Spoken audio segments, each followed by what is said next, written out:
పేతురు ముందు పేరు సిమోను, గలీలయ సముద్రతీరంలో జీవించే ఒక సాధారణ మత్స్యకారుడు. కాని యేసుక్రీస్తు పిలుపుతో అతని జీవితం పూర్తిగా మారిపోయింది. 1. యేసు పిలుపు, మనుష్యులను పట్టే మత్స్యకారుడవు చేస్తాను. ఒకరోజు యేసుక్రీస్తు గలీలయ సముద్రతీరంలో పేతురును చూచి, నా వెంబడి రమ్ము, మనుష్యులను పట్టే మత్స్యకారుడవు చేస్తాను అని పిలిచాడు.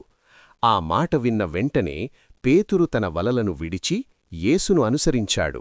మత్తయి 4:18-20. 2. నీళ్లపై నడిచిన విశ్వాసం.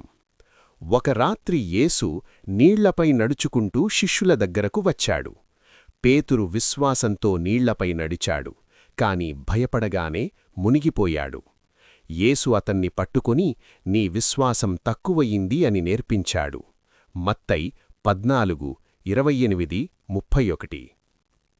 3. యేసును నిరాకరించిన పేతురు. యేసు అరెస్టు అయినప్పుడు భయంతో పేతురు 3 సార్లు యేసును తెలియదని చెప్పాడు. కోడిపుంజు కూసిన వెంటనే తన తప్పు గుర్తించి తీవ్రంగా విలపించాడు. ఇది పేతురు మానవ బలహీనతను చూపిస్తుంది.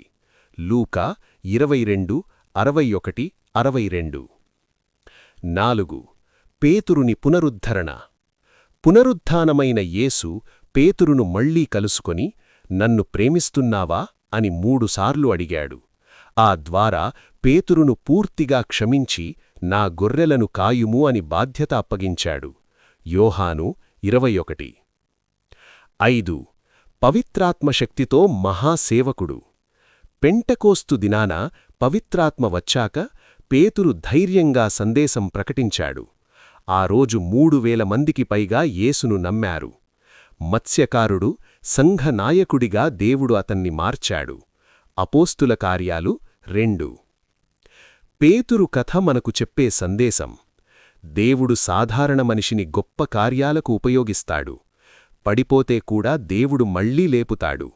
విశ్వాసం, పశ్చాత్తాపం, విధేయత ఉంటే జీవితం.